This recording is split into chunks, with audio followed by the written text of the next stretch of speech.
నమస్తే దోస్తులు. ఇవాళ నేను ఉలవకాయలు ఫ్రై చేయబోతున్నాను. కోడి ఉలవకాయలు ఉంటాయి కదా, ఫ్రై చేస్తున్నాను. పక్క పల్లెటూరు స్టైల్లో ఏమేం సింపుల్, కొంచెం మసాలా వేసి దగ్గరికి మంచిగా ఫ్రై చేస్తా. కమ్మగా ఉంటుంది. మీరు ఎప్పుడైనా ట్రై చేసిరా? ట్రై చేయకుంటే వీడియో చూసి ఖచ్చితంగా ట్రై అయ్యేది.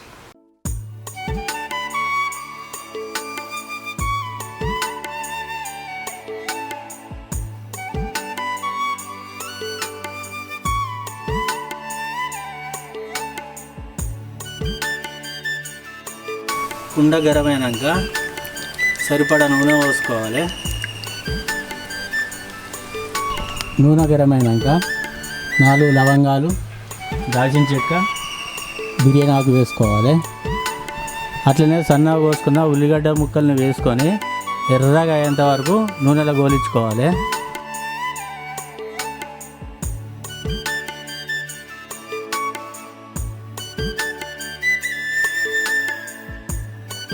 ఇట్లా ఉల్లిగడ్డలు ఎర్రగా అయినాక అల్లం వెల్లుల్లి పేస్టు, పసుపు వేసుకొని మంచిగా పచ్చివాసన పోయేంత వరకు నూనెలో మంచిగా గోలించుకోవాలి సన్న మంట మీద. ఎందుకంటే ఉల్లిగడ్డలు ఎర్రగా కాకుంటే కూరలా కనబడతాయి. ఇట్లా ఎర్రగా అయితే మాత్రము కూరలా కరిగిపోతాయి. మళ్ళీ ఉల్లిగడ్డలు అనేవి కనబడవు అన్నట్టు. ఖచ్చితంగా ఎర్రగా కానియాలి ఉల్లిగడ్డలు ఏ కూర వండుకున్నా. ఒక కౌసు కూరలలోనే మామూలుగా పక్షాలలో ఉల్లిగడ్డలు కనబడతాయి, తర్వాత అన్ని కర్రీలలో కనబడతాయి. కానీ కొంచెం ఈ కౌసు కూరలలో అయితే గ్రేవీ మంచిగా వస్తుంది. ఎర్రగా అయితే మంచిగా కడుక్కున్న ఉలవకాయల్ని ఇందులో వేసుకొని సన్నని మంట మీద ఒక 5 నిమిషాల పాటు నూనెలో గోలించుకోవాలి.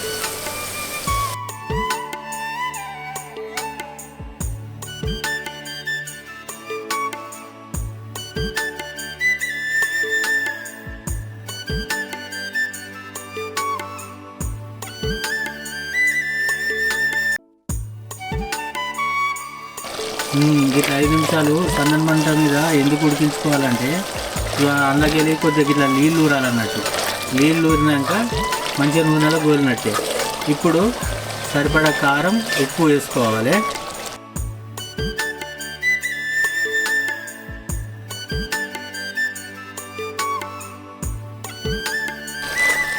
సరిపడా కారం, ఉప్పు వేసుకున్నాక మంచిగా ఒక 5 నిమిషాల పాటు మళ్ళీ సన్న మంట మీద ఉడికించుకోవాలి. ఎందుకంటే ఈ కారం, ఉప్పు అంతా ముక్కలకు పట్టాలి. ఒక 5 నిమిషాల పాటు ఉడికించుకోవాలి. ఈ కారం, ఉప్పు అనేది మంచిగా ముక్కలకు పడుతుంది. మధ్య మధ్యలో కలుపుకోవాలి, ఎందుకంటే కూర అడుగంటకుంటుంది. ఇప్పుడు ముక్కలకు మంచిగా కారం, ఉప్పు పట్టింది. సరిపడా నీళ్ళు పోసుకొని మెత్తగా ఉడకబెట్టుకోవాలి మంచిగా మంట పెట్టి.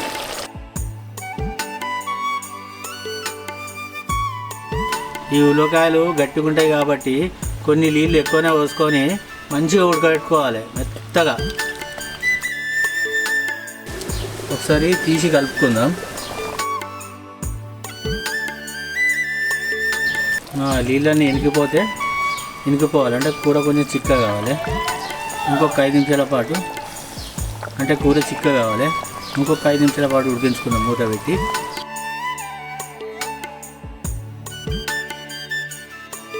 ఒక 15 నిమిషాలు ఉడికినాక కూర సగం అంతా దగ్గర పడ్డది. ఇప్పుడు ఇలా ధనియాల పొడి వేసుకొని మంచిగా ఇంకొంచెం దగ్గర పడేదాకా మంచిగా ఉడికించుకోవాలి మూత పెట్టుకొని. ఇప్పుడు కూర దగ్గర పడింది అంటే అయిపోయినట్టే. ఇప్పుడు కొత్తిమీర ఆకు వేసుకుందాం.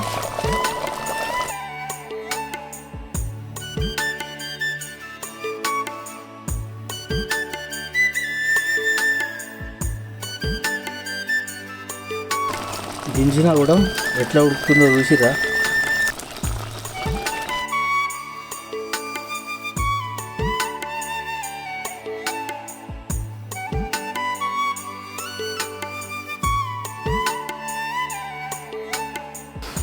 అబ్బా, వాసన అయితే కమ్మగత్తుంది.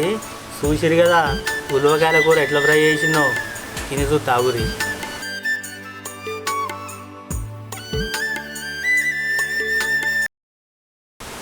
ఇట్లా చిక్కగా కలుపుకొని తినాలి. చిక్కగా కలుపుకొని బుక్కకు ఒక పీస్ పెట్టుకోరు, బుక్కకు ముక్క.